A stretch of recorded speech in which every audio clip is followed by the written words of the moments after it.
Thank you. Very good. So can we bring Guy up again? And we leave Anton, I think, yeah. So, grab a mic. And you grab a mic as well. And as before, just raise your hand. But first I want to ask, I've seen numbers that a third of the world population, up to a half of the world population is living in clay houses. And as you shown so clearly that we have lived in clay and bio-based houses for a very, very long time compared to our after industrialization civilization. So, and you mentioned that we feel kind of good working with this. Could it be that we supposed to be working with these materials? That's like in our nature, maybe. Or what do you think?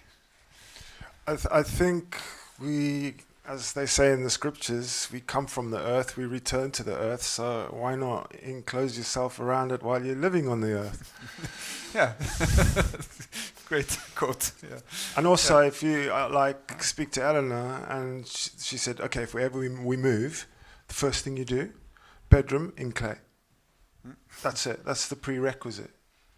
Because of the way that you feel, you spend 8 hours in your bedroom sleeping every night. You need that calmness. You need that kind of earthy space to regenerate your body, basically. I think, and when people come to me and they say, "Oh, I want to do my hallway," and I say, "No, don't do your hallway. Do your bedroom.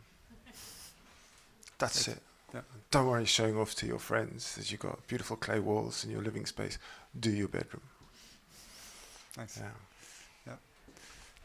Yeah. Well, I think it might be one of the easiest transitions if we take clay, just because of the amount of craft there is worldwide.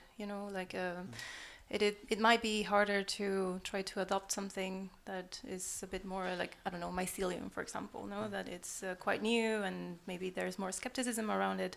But as you say, clay is around us, it's under our feet. It's also kind of like, in some places still alive, but in the process of getting lost, and here we're reviving it. So it might be definitely a promise and good bet to bring it back. Yeah. One thing that the customer seldom sees is all the errors during the construction time, but the craftsperson don't know that because they have to stay during the weekend to fix everything that doesn't work really. And if you use concrete, then it's more weekend time, I think, and harder work to hack it. Yeah. And we get some examples here in the audience as well from the JDH construction firm. Yeah. And I've a lot of the conventional building companies who normally work with rock wool and similar. When they start working with other materials, they suddenly want to keep working with those materials. That's my impression. And do you have any? I work, I'd say 90% of my projects, people have never worked or know anything about it, which is great because you can do what you like. But it's when they see it on the wall and they actually experience it, then they kind of get it. And so things are changing in that people are seeing the beauty in it and the way that they feel. I'd say with clay, it's more, it's the aesthetic it just naturally seems to sit with you, but it's the feeling that it generates inside you that is more powerful, I think, than the visual. And I think people will use it more and more because the world's changing, especially recently. And I think most of us have literally had it up to here with the pesticides, with everything that we live with. And we really are so toxified. We're just really sick. And we've had enough. And I think you as architects and designers are really in a really special place in this planet, in that you have the power to lobby, and because your ideas and your things are appreciated, you basically have the power and the responsibility to all of us to make a change and to stand up and say, we're not standing for your value engineering. This is how it needs to be built, because we're tired of it. We really are. There's no sand left in England. So now they kind of like get massive crushing machines to basically grind up all the precast concrete as they pull the buildings down, because there's no decent sand left. Yeah, that's the state of things that you don't hear about. Do you know how to crush to like concrete block to 0.5 of a mil, which is the size of the grains that we need in our clay plaster, the fine one? Do you know how much energy you need? Do you know what it does to crush it? You know, big crushing machines, it literally destroys them. Yeah, so, and that's where we're at, because there isn't any sand left. So where do you go? You can read the UN Sand Report from 2022. It's an excellent report. 50 billion tons of sand is excavated every year. And we have a lot of sand, but just the excavation is a huge problem with the biodiversity. And you can Google sand mafia and child labor, and you know where the sand comes from. Yeah. That's why it's great with excavated sand, clay, for instance, or sand or other materials.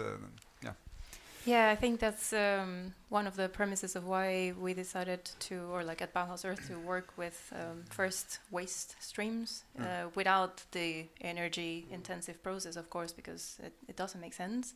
Like when you look at, I don't know, as you say, working with upcycle, recycle concrete, in the end, the carbon footprint is even larger. So.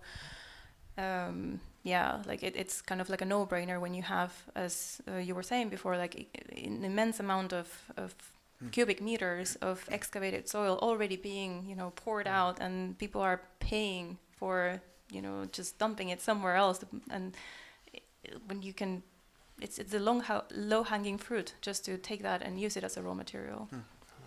We have examples here, actually. This is Finnish plaster from excavated earth. And that in the bag there, that's also clay paint from Estonia. That's excavated from building site as well. So it can look good and it can work. Yeah. And for the example in Finland, then they took the excavated clay and took it to a factory and made it into a plaster and then back again. Yeah. And you get this belonging thing. Even if it's processed, it's still belonging. I think also it's harder with this social sustainability, where they talked yesterday regarding that. It's hard to measure, but that's often the most important. If we tear down the house after 30 years anyway, it doesn't matter how sustainable the material were. But building this belonging with the structure is really interesting. And I've done a few projects where we invite the local children to help working with erecting the building. And if you use clay and wood and straw, that's not a problem. If you use cement or even lime, it's too alkaline. So keep your hands dry.